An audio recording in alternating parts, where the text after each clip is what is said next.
I'm Samantha Reynolds, 35, and according to my mother, I'm a hopeless spinster. If only she knew that I've been married to Tyler for 6 months now. The words still sting as they replay in my mind. No wonder you're still single at 35, she laughed while saying it.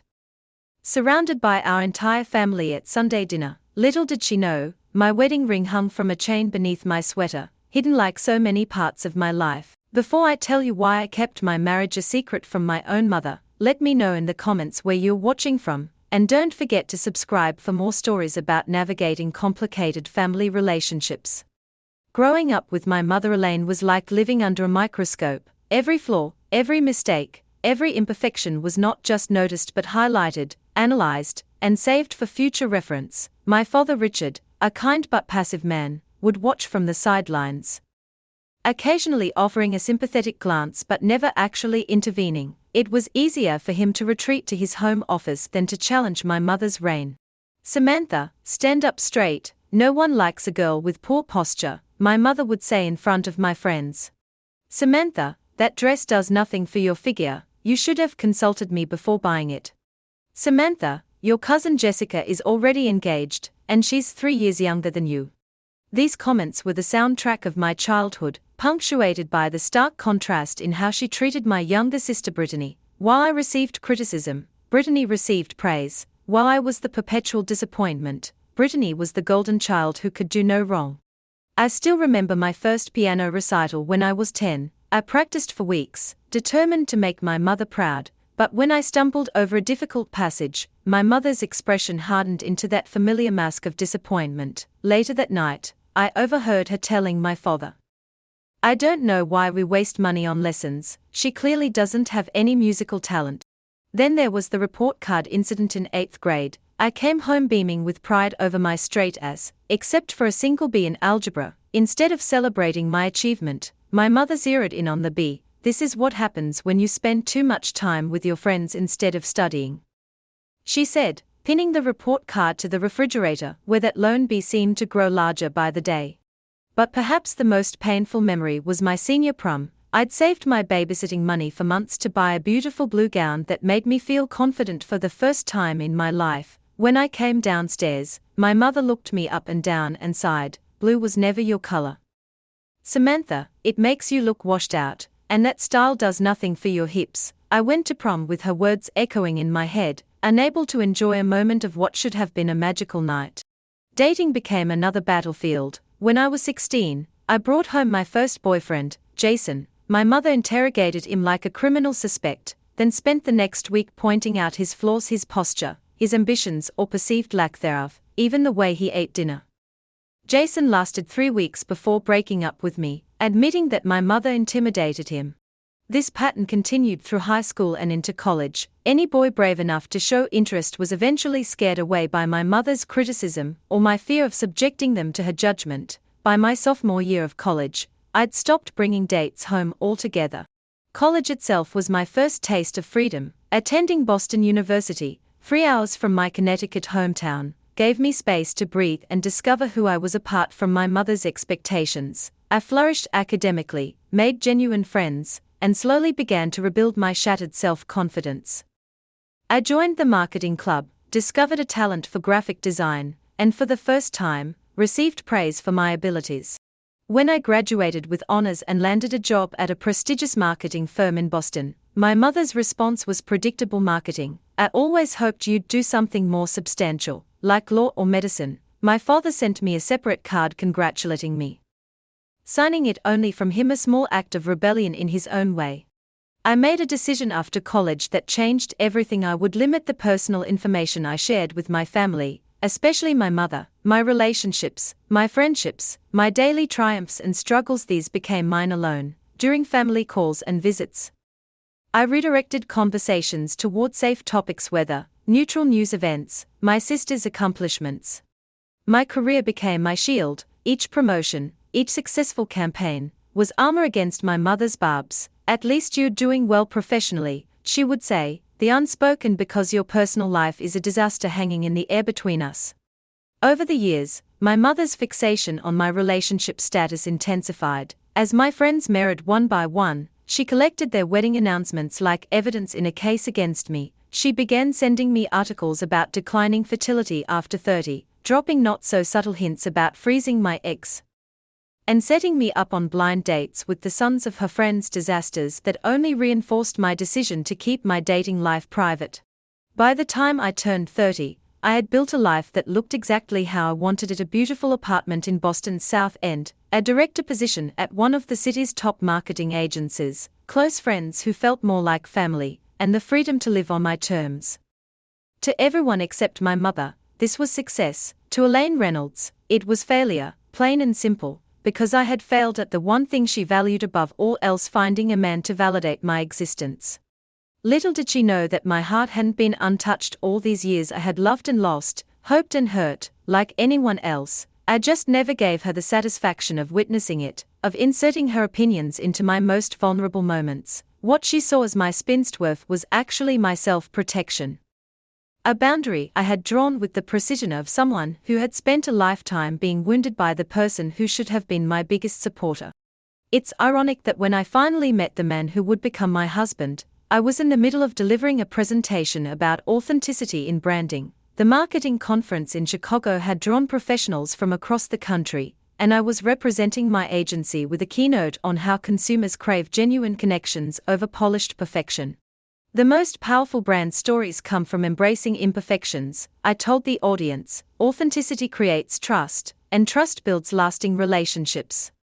I didn't notice him until the cue, when he stood up in the third row, tall with dark curly hair and glasses, wearing a slightly rumpled button-down with the sleeves rolled up.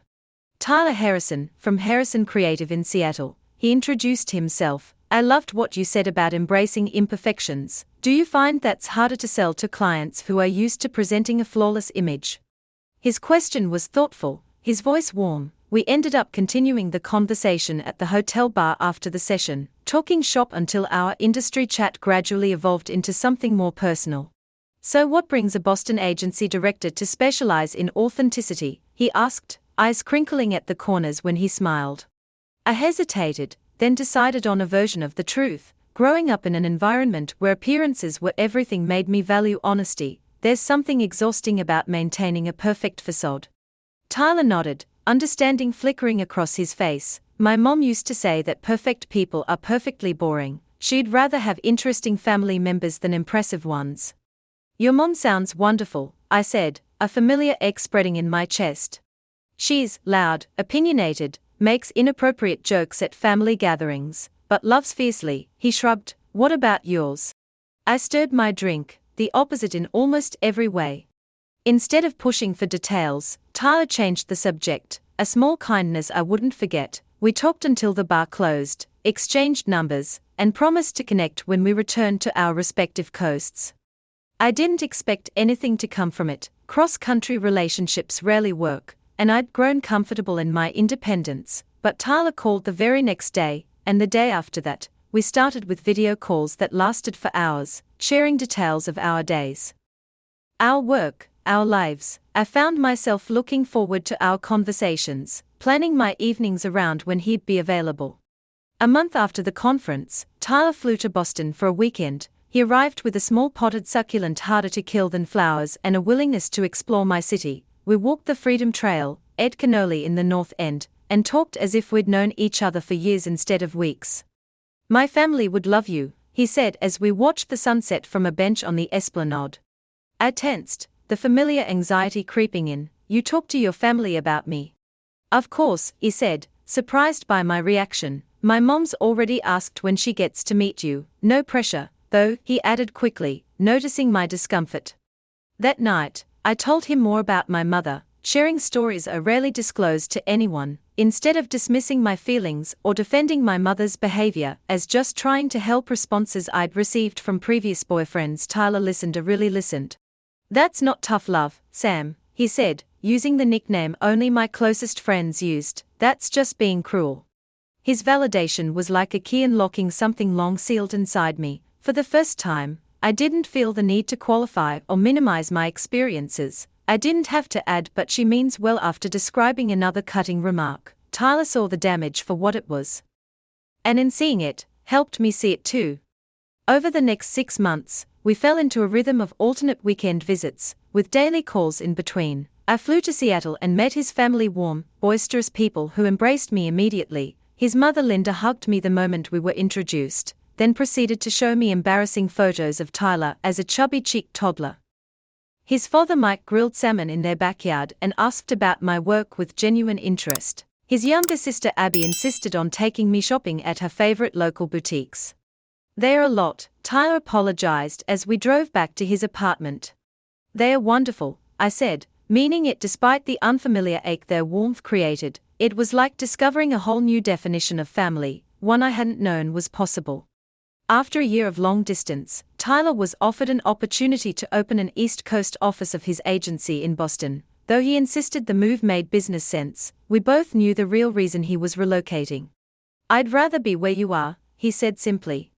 We found an apartment together in Beacon Hill, a beautiful brownstone with bay windows and creaky hardwood floors. Moving in together was a major step, one that would have been natural to share with family, but when my mother called that week, I mentioned nothing about Tyler's move or our shared address.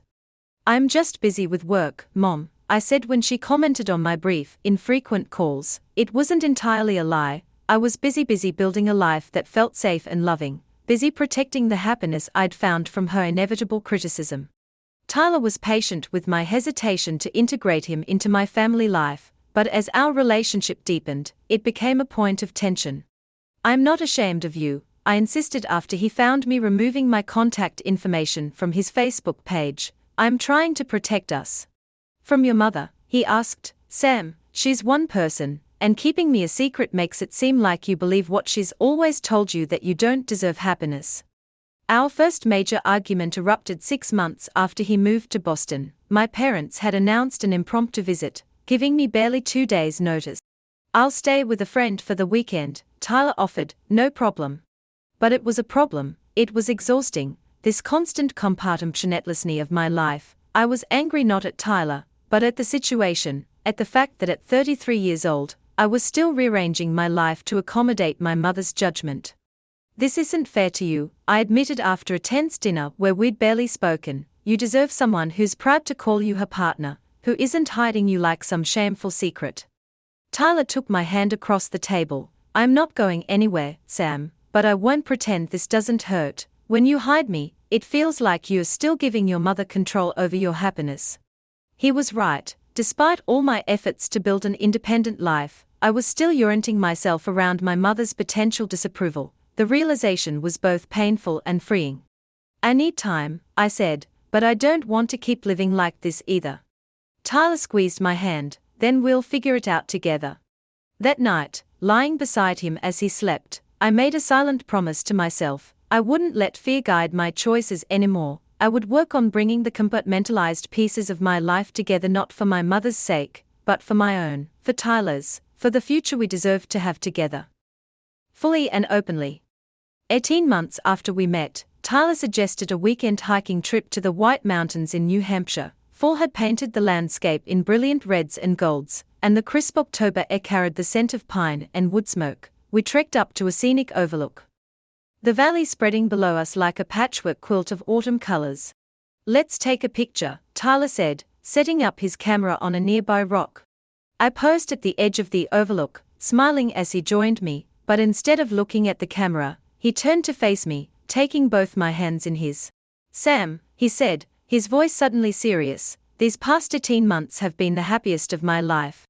My heart began to race as he lowered himself to one knee, still holding my hands. "I know we still have things to figure out, but there's one thing I'm absolutely certain about. I want to spend my life with you." He reached into his pocket and pulled out a small velvet box. Inside was a vintage emerald ring, delicate and understated. "Samantha Reynolds. Will you marry me?"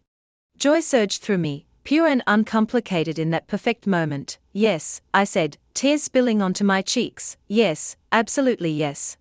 He slid the ring onto my finger, stood, and wrapped me in an embrace so tight I could feel his heart pounding against mine. The camera clicked in the background, capturing the moment automatically with its timer.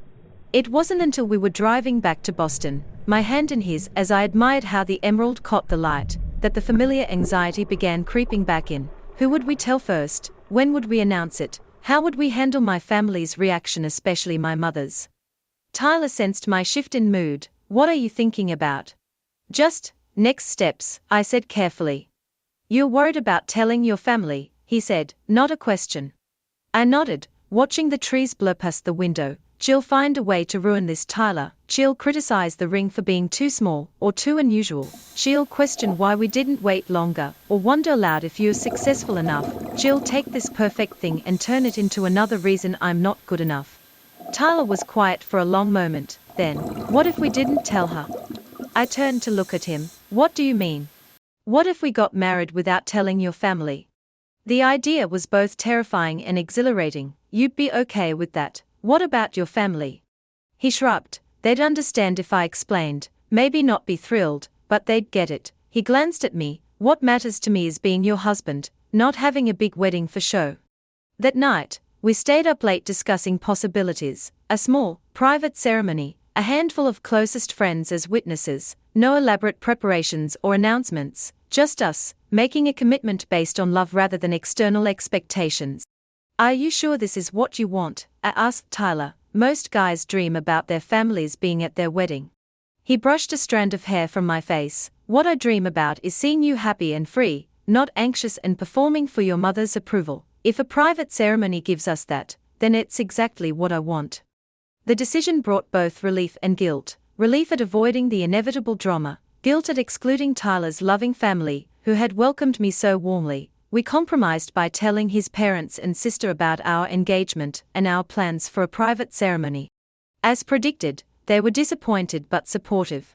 We just want you to be happy, Linda said during our video call, and we understand family dynamics can be complicated.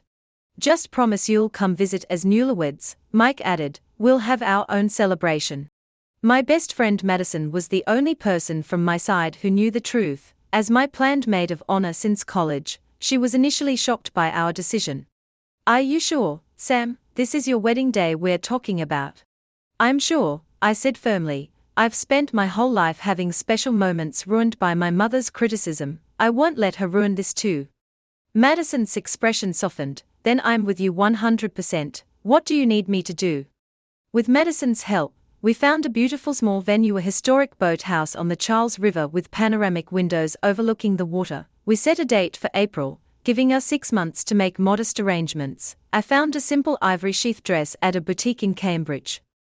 Tyler chose a charcoal suit he could wear again. We ordered a small cake from a local bakery, arranged for a justice of the peace, and hired a photographer to capture the day. The guest list consisted of 8 people: Tyler's parents and sister, Madison, and 4 close friends who had become our chosen family in Boston. No extended family, no colleagues, no childhood friends who might inadvertently let something slip to my parents.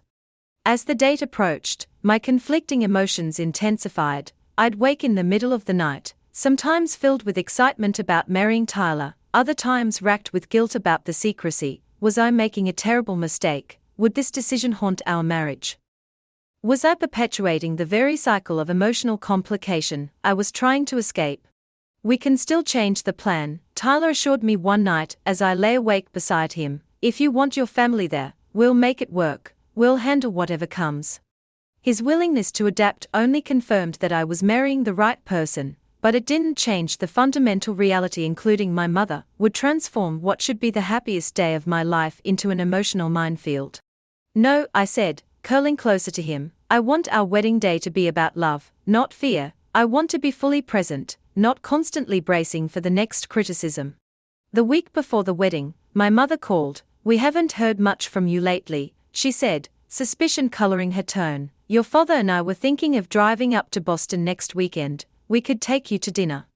Next weekend, our wedding weekend. My heart raced. I'm actually going to be out of town, I said, the lie coming easily after months of practice. Work retreat in Vermont.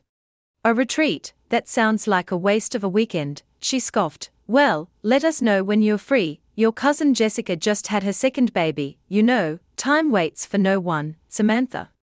I ended the call feeling simultaneously guilty and justified in my decision. This was exactly why I needed to protect my wedding day. April 23rd dawned clear and bright, the kind of perfect spring day that feels like a gift. Madison helped me get ready in a small room at the boathouse, arranging my hair in loose waves and helping me into my dress. "You look beautiful," she said, adjusting my simple pearl necklace. "How are you feeling?" "Nervous," I admitted, "but good nervous, excited." I looked at my reflection, barely recognizing the radiant woman staring back at me. There was a confidence in her eyes that I'd never seen before, a certainty that transcended the day's complications. "Tyler's a lucky man," Madison said, squeezing my shoulders. "I'm the lucky one," I replied, knowing it was true. The ceremony was everything I'd hoped for: intimate, meaningful, and completely free from the shadow of my mother's judgment. Tyler's voice broke as he recited his vows, promising to stand by me through whatever came our way. I promised to trust in our love, to choose happiness and honesty over fear. When the justice of the peace pronounced us husband and wife, the small gathering of our chosen family erupted in cheers and applause. At the reception, just a simple dinner at the boathouse, Tyler's father raised a toast to finding love that heals and strengthens, he said, his eyes misty, and to building a future based on what matters most. As I looked around the table at the genuine joy on each face, I knew we'd made the right decision. This was what a wedding should be: a celebration of love, surrounded by people who truly wished for our happiness. But as I caught Tyler's mother wiping away a tear, I couldn't help wondering about my own parents. Did they sense they were missing a milestone in their daughter's life? Would my mother feel betrayed when she eventually learned the truth? And how long could we realistically keep such a significant secret? These questions had no easy answers, but as Tyler took my hand under the table, his new wedding band cool against my skin, I made peace with the uncertainty. We would face whatever came next together, as husband and wife. Married life with Tyler was everything I'd hoped for and more. Our brownstone apartment became a true home, filled with laughter, comfort, and the kind of unconditional acceptance I'd never known growing up. We established routines and traditions that were uniquely ours: Sunday morning pancakes, Wednesday night board games, surprise date nights planned in alternating months. But alongside this domestic bliss ran a parallel reality of continued deception. To my family, I remained Samantha Reynolds, single marketing executive. My wedding ring hung on a chain around my neck most days, only to be slipped onto my finger when I returned home. I became expert at compartmentalizing my life, maintaining a mental checklist of what each person knew or didn't know. Our first close call came just 3 weeks after the wedding. My mother called while I was making dinner, Tyler chopping vegetables beside me. "Your father and I are in the area," she announced without preamble. "We are having dinner with the Hamiltons and thought we might stop by afterward to see your new place." The Hamiltons lived in Cambridge, barely 15 minutes from our apartment. I shot a panicked look at Tyler, who immediately understood, gathering up his laptop and wedding photos we had framed on the mantel. "Tonight's not great, Mum," I said, trying to keep my voice casual while watching Tyler rush around hiding evidence of our marriage. "I'm actually heading out soon for a work event." "We're already in the area, Samantha," she insisted. "Surely you can spare 15 minutes for your own parents." In the end, I met them at a coffee shop nearby, making excuses about apartment repairs making my place unsuitable for visitors. My father seemed to accept this without question, but my mother's eyes narrowed suspiciously. "You're looking different," she said, studying my face. "Have you done something with your hair?" What she was seeing was happiness, the natural glow of someone deeply loved and at peace, but I couldn't tell her that. "Just trying a new conditioner," I replied, changing the subject. These near misses became a regular feature of our married life. When I visited my parents in Connecticut, I would remove my ring before arriving, feeling naked without it. During family phone calls, I would step into another room, away from any evidence of Tyler's presence. I became hypervigilant about social media, creating custom privacy settings to ensure family members couldn't see certain posts or photos. One particularly stressful incident occurred when a colleague tagged me in a photo at a company party where Tyler was clearly my date, his arm around my waist. I spent an anxious hour untaging myself and asking the colleague to take down the photo, inventing a story about a stalker from college who monitored my social media. The strain began to show in small ways. Tyler never complained directly, but I noticed how he would tense up when my family called, how he would go suddenly quiet when plans changed to accommodate another deception. His patience, while still remarkable, had visible limits. "I ran into Marcus from accounting today," Tyler mentioned casually one evening, He asked if we had plans for our first anniversary. I realized I don't know what we'll do, because I don't know if we'll be allowed to celebrate openly. The hint of bitterness in his voice was justified, and it stung all the more because of it. I'm sorry, I said, meaning it, this isn't fair to you. It's not about fair, he sighed, it's about how long we can live like this. At some point, we have to decide if we're going to be honest about our marriage or if we're going to keep pretending indefinitely. His family was another source of complication, though understanding of our situation. They naturally wanted to meet my parents, to form the kind of extended family bond that normally comes with marriage. Mom's asking again about visiting with your folks, Tyler relayed after a phone call with his mother. I told her it's complicated, but she doesn't really understand why it has to stay that way forever. Forever, the word hung between us. Was I really planning to hide my marriage forever? What about other life events, buying a house, having children? The future stretched before us, full of milestones that would be difficult or impossible to keep secret. The emotional toll mounted as holidays approached. For Thanksgiving, we drove to Seattle to celebrate with Tyler's family, telling my parents I was spending the holiday with friends from work. For Christmas, we spent Christmas Eve with Tyler's family, then I flew to Connecticut alone on Christmas Day, leaving Tyler behind in Boston. It doesn't feel right, being apart on Christmas, Tyler said as he drove me to the airport. None of this feels right anymore. I couldn't disagree. The joy of our marriage was increasingly overshadowed by the stress of maintaining our secret. What had initially felt like protection now felt like a prison of my own making. The breaking point came during a holiday dinner at my parents' house that January. My sister Brittany was there with her husband Greg, my mother fawning over them as usual. The conversation inevitably turned to my perpetual singlehood. Jessica's daughter from book club just got engaged, my mother announced, shooting a pointed look in my direction. She's only 28, met her fiancé on one of those dating apps you refuse to try. I pushed food around my plate, saying nothing. You know, Samantha, she continued, you really should make more of an effort. You're not getting any younger, and your standards have always been impossibly high. My father cleared his throat uncomfortably. Elaine, I'm sure Samantha is doing fine.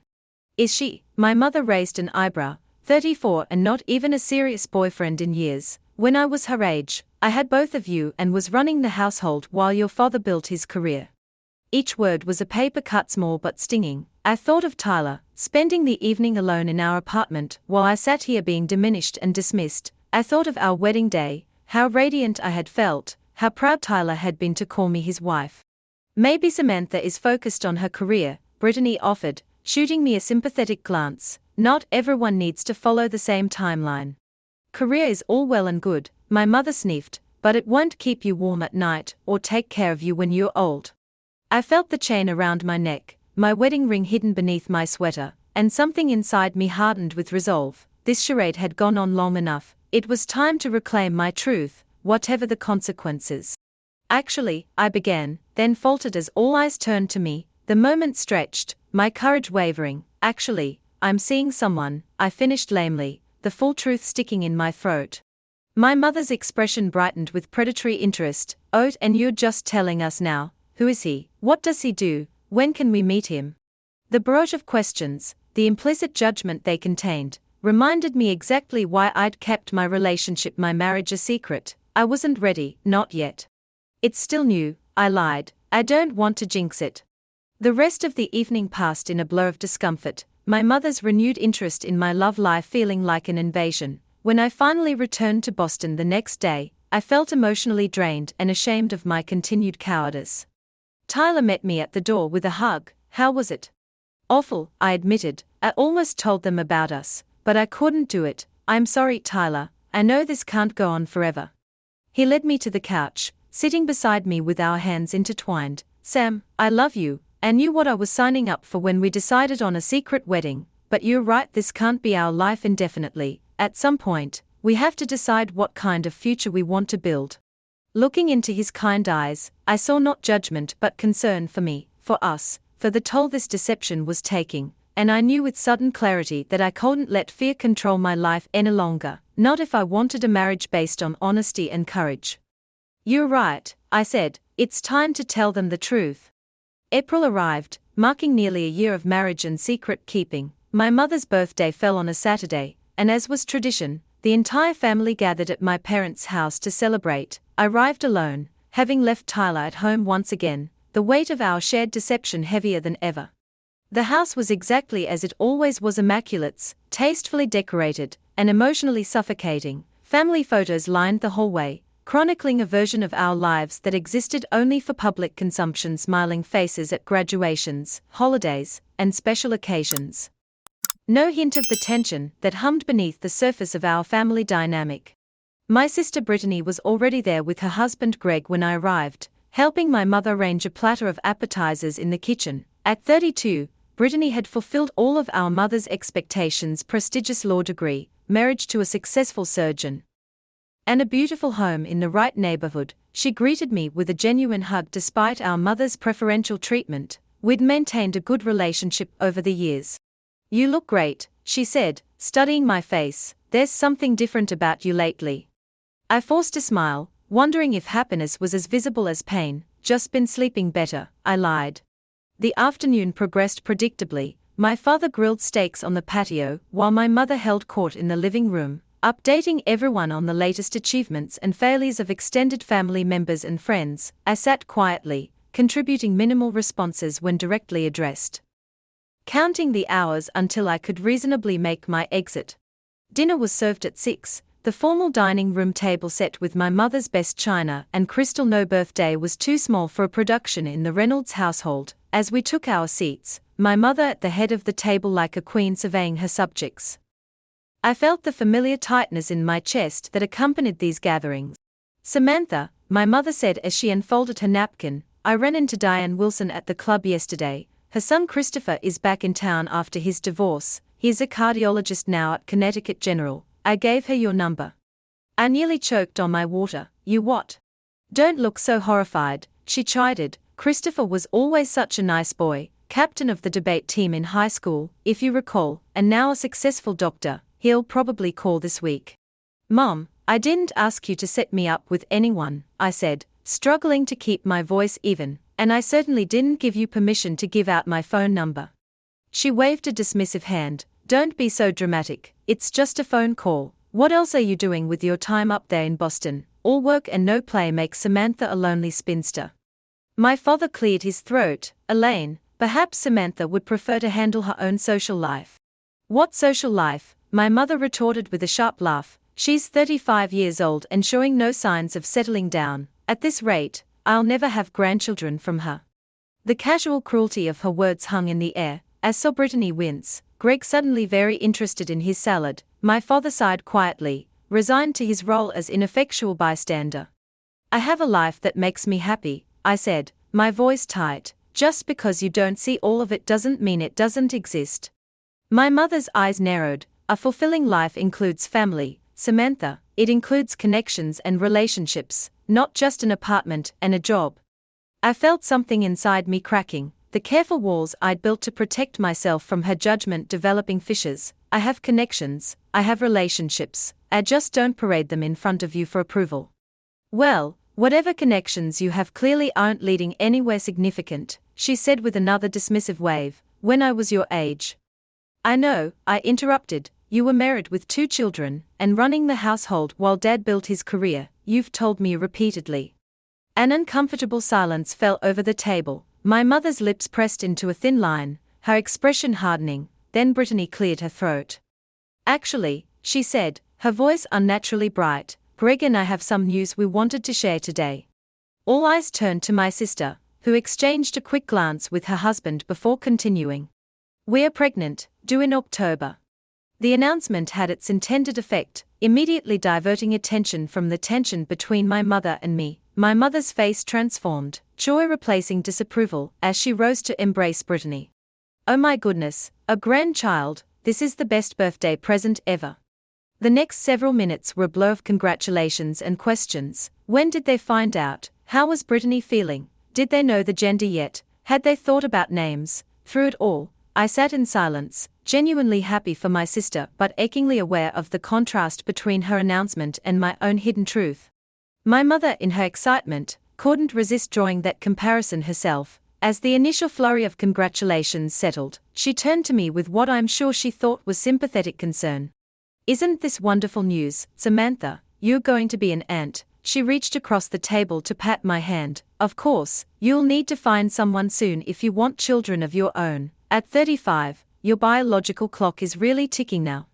Before I could respond, she laughed, that dismissive, belittling laugh that had punctuated so many painful moments of my childhood. "No wonder you're still single at 35. You always were so prickly about feedback. Men appreciate a woman who can take constructive criticism." Something inside me snapped. All the years of diminishment, all the carefully constructed defenses, all the lies I'd told to protect myself from exactly this moment, they collapsed under the weight of her casual cruelty. I stood abruptly, my chair scraping against the hardwood floor. "I need some air," I managed to say before walking quickly from the dining room, through the kitchen, and out onto the back patio. The cool April evening enveloped me as I gulped in deep breaths, trying to steady myself. A few minutes later, the door slid open behind me. I tensed, expecting my mother, but it was Brittany who joined me at the railing. "I'm sorry," she said quietly. "I didn't mean to steal focus or make things worse." I shook my head. "Don't apologize. I'm happy for you, truly. This isn't about your news." She was quiet for a moment. "She doesn't mean to be cruel, you know. In her mind, she's helping." "That doesn't make it hurt any less," I said, "and after 35 years, I think we have to accept that she knows exactly what she's doing." Brittany didn't disagree, which was validation enough. We stood in silence for a while, watching the sky darken. "I should get back inside," I finally said. "Congratulate Greg properly, say goodbye to Dad, make my excuses." "You're leaving?" "I can't stay, Brit, not tonight, not after that." I hugged her briefly. "But call me tomorrow, okay? I want to hear all about the baby." I gathered my purse and coat, said quick goodbyes, ignoring my mother's protests that I was overreacting as usual, and drove away from my childhood home with tears blurring my vision. Instead of heading back to Boston, I checked into a hotel near Hartford, needing time to collect myself before the 3-hour drive. In the anonymous quiet of the hotel room, I called Tyler. "Hey," I said when he answered, my voice breaking on that single syllable. "Sam, what's wrong?" I told him everything: my mother's comment about setting me up, her dismissal of my life, the "no wonder you're still single" remark that had cut so deep, Brittany's pregnancy announcement, and my abrupt departure. "I'm so sorry," Tyler said when I finished. "Where are you now? Do you want me to come get you?" "I'm at a Marriott in Hartford. I'll drive back in the morning." I wiped at my tears. "Tyler, I can't do this anymore. I can't keep pretending my marriage doesn't exist. I can't keep hiding the best part of my life to appease someone who will never be satisfied anyway." "Then don't," he said simply. "Come home, Sam. We'll figure out next steps together." Home, the word resonated through me, clearing away some of the pain and confusion. Home wasn't my parents' house with its perfect facade and underlying tension. Home was our apartment in Boston, with its mismatched furniture and overflowing bookshelves. Home was Sunday morning pancakes and Wednesday night board games. Home was Tyler. "I'll be there tomorrow," I promised, "and then we're going to tell them, all of them, no more secrets, no more hiding." As I ended the call, I felt both terrified and relieved. The breaking point had finally come, but with it came the possibility of healing, of living authentically at last. The drive back to Boston the next morning gave me time to think, to process, to plan. By the time I arrived home, I had a clear vision of how I wanted to handle the revelation of our marriage. Tyler was waiting, arms open. As I walked through the door, I melted into his embrace, drawing strength from his steady presence. "I've been thinking," I said as we settled on the couch, "I want to do this right. No more running, no more hiding. I want to invite them here, my parents and Brittany and Greg, for dinner, and tell them everything, face to face." Tyler studied me for a moment. "Are you sure? That's a big step from where we were yesterday." "I'm sure," I said with newfound conviction. What happened at my mother's birthday dinner was a wake-up call. I've spent my entire adult life tiptoeing around her feelings while she tramples all over mine. I've let her criticism shape how I live, even when I thought I was rebelling against it. I don't want to do that anymore." He nodded slowly. "Okay then, when do we do this?" We decided on the following weekend, giving us time to prepare both practically and emotionally. I called my sister first. asking if she and Greg would come to Boston for dinner on Saturday. Is everything okay? She asked, concern evident in her voice. You seemed really upset when you left. I'm working on making things okay, I said truthfully, and I'd really like you and Greg to be there. Next came the more difficult call to my parents. My father answered, which was a small mercy. Dad, I'd like to invite you and Mom to dinner at my place next Saturday. Brittany and Greg will be there too. That sounds nice, he said, genuine warmth in his voice. Your mother was worried after you left so suddenly. This will be a good chance to smooth things over. I bit back the urge to point out that smoothing things over had always been code for pretending my mother's behavior was acceptable. Instead, I simply confirmed the time and ended the call, a mixture of anxiety and resolve settling in my chest. The week passed in a blur of preparation. Together, Tyler and I deep cleaned the apartment, removing the last vestiges of our separate lives. Wedding photos went back on display. Tyler's clothes returned to the closet from the spare room where they'd been hastily stashed during close calls. His toiletries reappeared in the bathroom. Our home stopped being a stage set and became authentically ours again. We discussed how to approach the conversation, practicing what we would say, anticipating reactions and responses. Tyler was nervous about meeting my parents for the first time under such charged circumstances, but his concern was overshadowed by his relief that our double life was finally ending. Whatever happens, he said the night before the dinner, we face it together, as a team. Saturday arrived with unseasonable warmth, sunlight streaming through our windows as if the universe were offering encouragement. I prepared a simple but elegant meal: roasted chicken, seasonal vegetables, crusty bread from our favorite bakery. Tyler selected wines and arranged flowers. By 5 o'clock, everything was ready, including us. My sister and Greg arrived first, right on time at 6. I greeted them at the door, acutely aware that this was the first time Brittany had visited since Tyler moved in. It's so good to see you, I said, hugging her tightly before turning to shake Greg's hand. Thanks for coming. Brittany's eyes took in the apartment, noticing the subtle but unmistakable signs of cohabitation: the two distinct styles of shoes by the door, the mixed book collection, the his and hers coffee mugs on the kitchen counter. Sam, she said quietly, is there something new? Her question was interrupted by Tyler's appearance from the kitchen, wiping his hands on a dish towel. You must be Brittany and Greg, he said warmly, extending his hand. I'm Tyler, it's great to finally meet you. Brittany's eyes widened, darting between Tyler and me, questions forming but remaining unasked as the doorbell rang again. That'll be my parents, I said, my heartbeat accelerating. Brace yourselves.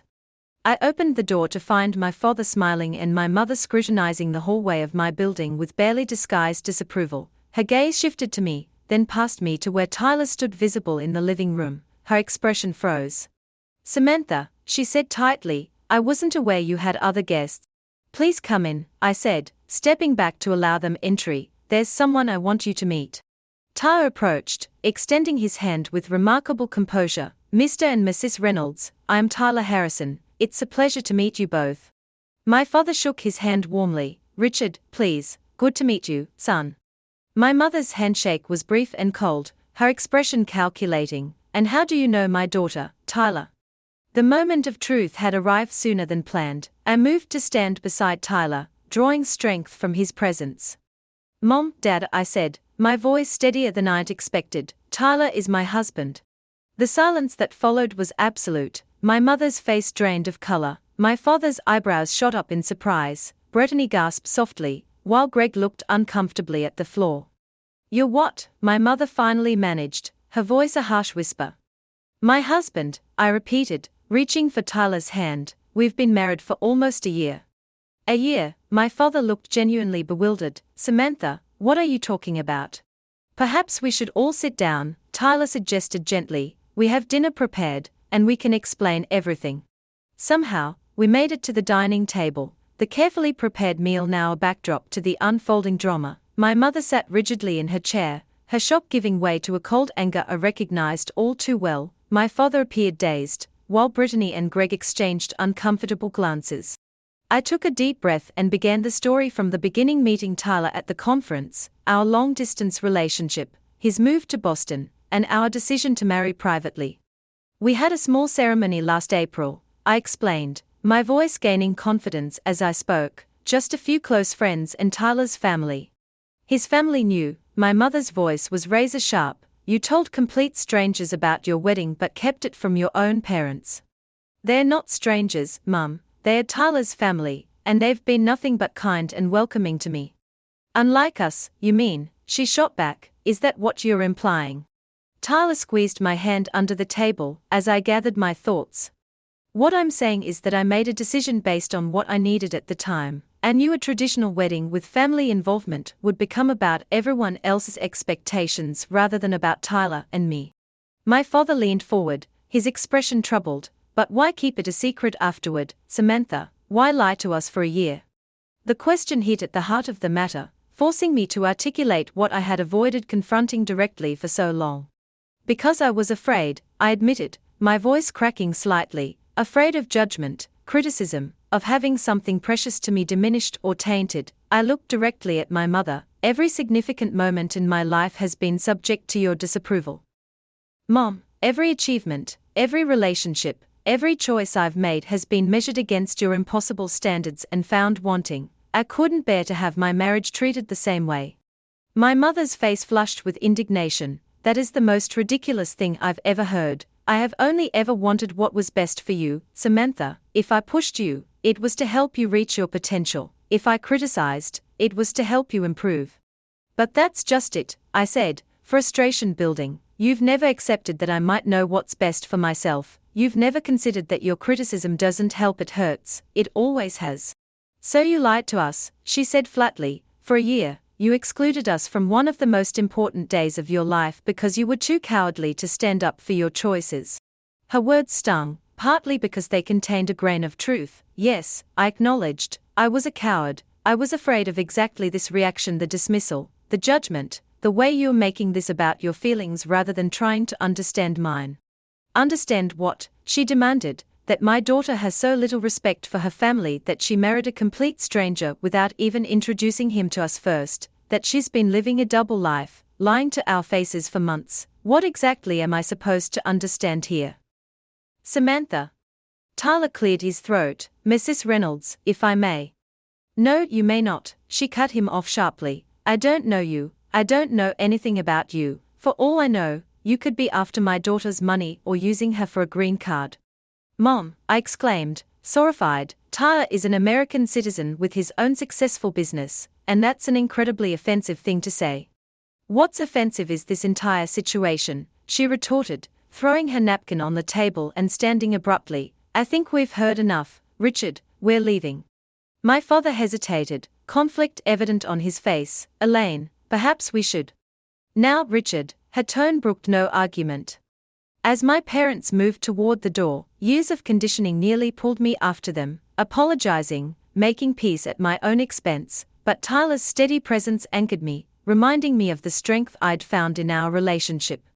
Mom, I called after her, this isn't how I wanted this to go. I wanted you to be happy for me, to get to know Tyler, to see that I've built a good life here.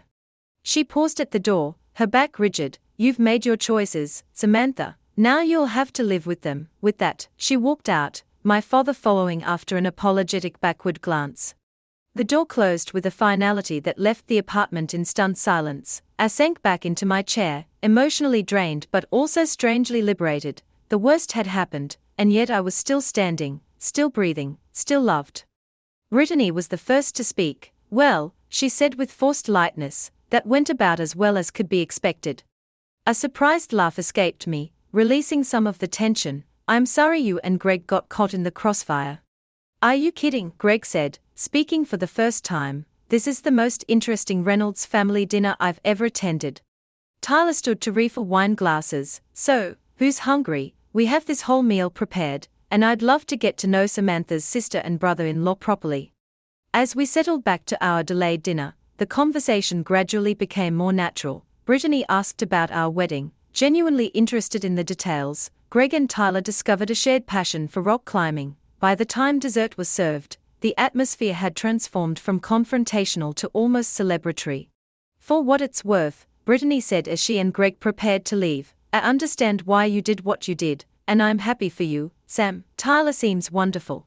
Her acceptance, simple and unqualified, brought tears to my eyes. Thank you, I whispered, hugging her tightly, that means everything. After they left, Tyler and I collapsed onto the couch, emotionally exhausted but somehow lighter. Well, he said, pulling me close, we survived. Barely, I laughed weakly, I'm sorry about my mother. Don't apologize for her, he said firmly, you're not responsible for her reactions, besides, this is just the beginning, there's still time for things to improve. I wasn't convinced, but his optimism was contagious. As we cleaned up the remnants of our revelation dinner, I found myself hoping that maybe, just maybe, this painful honesty could be the foundation for something healthier in the future. The silence from my parents stretched from days into weeks. I fluctuated between relief at the absence of conflict and a deep, aching sadness that my worst fears had been realized. Tyler was my rock through it all, never once suggesting that we should have continued our secret life or that the painful revelation wasn't worth it. This is part of the process, he assured me when I broke down in tears after 2 weeks without contact. Give them time to process, just like you needed time. I threw myself into work, grateful for the distraction of demanding clients and tight deadlines. I had just finished a particularly grueling presentation when my phone rang with an unfamiliar number. It was my father, calling from his cell phone instead of the house line, a first in our relationship. Dad, I answered, heart racing. Samantha, he said, his voice warm but tentative, I was wondering if you might be free for coffee tomorrow, just you and me. The unexpected request caught me off guard. Of course, is everything okay?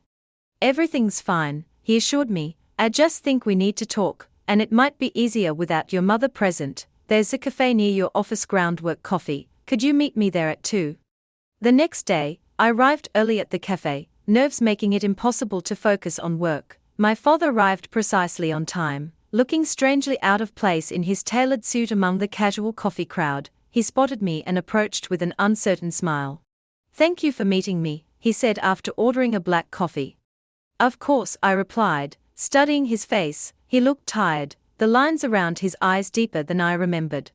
We engaged in awkward small talk for a few minutes, the weather, my work, the drive from Connecticut. Then, with a deep breath, he broached the real subject. I owe you an apology, Samantha, he said, surprising me, not just for walking out at your dinner, but for a lifetime of not being the father you needed. I blinked, unprepared for this direction. Dad. Please, let me finish, he interrupted gently. I've done a lot of thinking these past weeks. When you told us about your secret wedding, my first reaction wasn't anger, it was shame. Shame that my daughter felt she couldn't share one of the most important moments of her life with me. That she felt she needed to protect her happiness from her own family. His voice cracked slightly, and he paused to compose himself.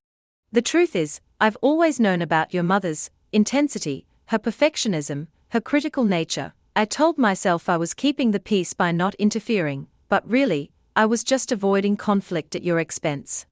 The raw honesty of his words brought tears to my eyes. It wasn't all bad, Dad.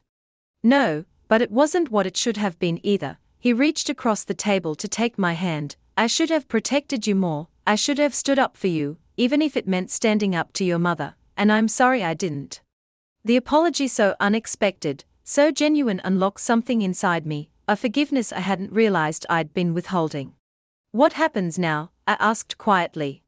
Now, he sighed, we try to move forward. Your mother is struggling with all this. She feels betrayed, excluded, but she's also doing some soul-searching of her own, in her way. Do you think she'll ever accept Tyler, accept my choices? I don't know, he admitted, but I do know that I want to be part of your life, Samantha. I want to know my son-in-law. I want to have a relationship with my daughter that doesn't depend on your mother's approval. It was a small but significant shift, my father claiming his own relationship with me, separate from his role as my mother's husband. We spent another hour at the cafe, talking more openly than we had in years. When we parted, his hug was longer, tighter than usual. I'm proud of you, he whispered, for building a life that makes you happy. The conversation with my father was the first step in a slow, sometimes painful process of rebuilding family relationships. A week later, Brittany called to invite Tyler and me to dinner at her home, neutral territory, where we could continue getting to know each other without the tension of my parents' presence. Mom knows I'm seeing you, she admitted over appetizers. She's not happy about it, but she's not forbidding it either, which is progress of a sort. How is she? I asked, surprised by my own concern after weeks of silence. Brittany exchanged glances with Greg before answering, honestly, confused, hurt, but also thinking. I've never seen her so reflective. The other day she actually asked me if she'd been too hard on you growing up. What did you say? Tyler asked. I told her the truth, Brittany said simply, that she was harder on Sam than she ever was on me, and that it had consequences she might not have intended. The conversation shifted to lighter topics: Brittany's pregnancy, Greg's work, Tyler's business, but the knowledge that my mother was at least questioning her behavior gave me a flicker of hope I hadn't expected to feel. 3 more weeks passed before my mother finally reached out, a text message, formal and restrained: if you're available, I'd like to meet for lunch on Thursday, just the two of us. We met at an upscale restaurant halfway between Boston and Connecticut, neutral ground for what promised to be a difficult conversation. My mother arrived perfectly put together as always, but there was a vulnerability in her eyes I rarely saw. Thank you for coming, she said stiffly as we were seated. Thank you for reaching out, I replied, determined to start on a positive note. We ordered, the ritual providing a momentary reprieve from the tension. Then, setting her water glass down precisely, my mother began. I've been doing a lot of thinking, Samantha, about your wedding, about why you felt you needed to keep it from us. I waited, letting her find her words. Your father thinks I've been too critical, too controlling, that I drove you away with my expectations. The admission clearly cost her. I've always wanted the best for you. I pushed because I believed in your potential. Perhaps I pushed too hard. It wasn't quite an apology, but from my mother, it was seismic, an acknowledgement that her perspective might not be the only valid one.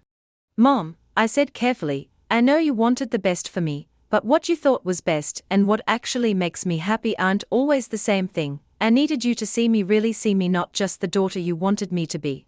She nodded stiffly. And this marriage? It makes you happy?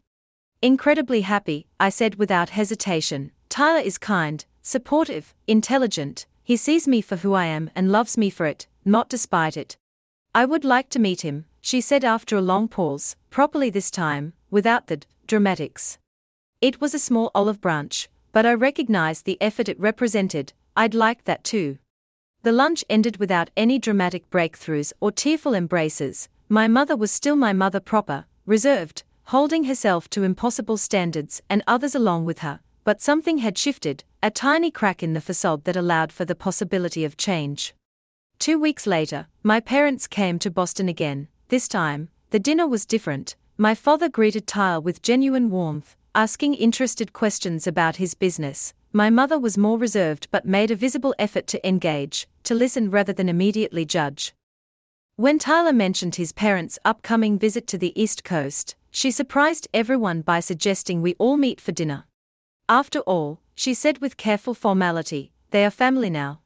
The road to healing wasn't straight or simple. There were still moments of tension, comments that cut too close to old wounds, times when old patterns threatened to reassert themselves, but slowly, steadily, we built a new kind of relationship, one based on adult boundaries and mutual respect rather than control and approval seeking. 6 months after our revelation, we hosted a small reception, the wedding celebration we hadn't had the first time. Both our families attended, Tyler's boisterous clan mixing somewhat awkwardly but genuinely with my more reserved relatives. My mother even managed a toast, acknowledging with unprecedented humility that love takes many forms and follows many paths. As the event wound down, Tyler found me by the windows, looking out at the Boston skyline. Happy? He asked, slipping an arm around my waist. Happier than I ever thought possible, I admitted, leaning into him. Thank you for being patient with all of this, with me. That's what marriage is, he said simply, showing up for each other through all of it, the secrets, the revelations, the messy family dynamics. Besides, he added with a grin, your mother hasn't been nearly as terrifying as you made her out to be.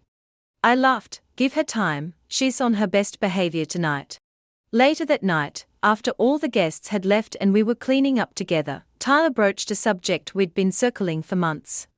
So, he said casually, now that we're officially official to the whole world, have you given any more thought to starting our own family?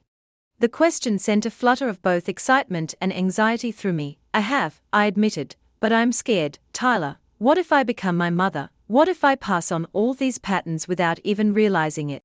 He turned me to face him, his expression serious. Sam, the fact that you're even asking that question means you're already breaking the cycle. You're aware in a way your mother never was, and you won't be doing it alone. I'll be right here, calling you out if you start channeling Elaine. His teasing tone made me smile, but the reassurance ran deeper. We had created something different from what I'd grown up with, a partnership based on honesty, support, and acceptance rather than criticism and control. Okay, I said finally, yes, let's start a family. The joy that bloomed on his face was all the confirmation I needed that we were making the right choice, taking the next step on a journey that had begun with secrecy but would continue in openness. As I look back on the path that led us here, from my childhood under my mother's critical gaze to the secret wedding to the painful but necessary revelation, I realize that some secrets protect us temporarily, but authenticity heals us permanently. Living in truth isn't always easier, but it makes room for genuine connection in a way that hiding never can. So if you're holding on to secrets of your own, hiding parts of yourself to avoid judgment or criticism, know that there's freedom waiting on the other side of that fear. It may not come easily or without pain, but the authentic life you build will be worth every difficult conversation, every uncomfortable revelation, every brave step into the unknown. Have you ever had to reveal a difficult truth to family? How did it change your relationships? Share your stories in the comments below, and don't forget to like and subscribe for more real-life journeys through complex family dynamics. Thank you for watching. And remember, your truth is worth telling, and your happiness is worth fighting for.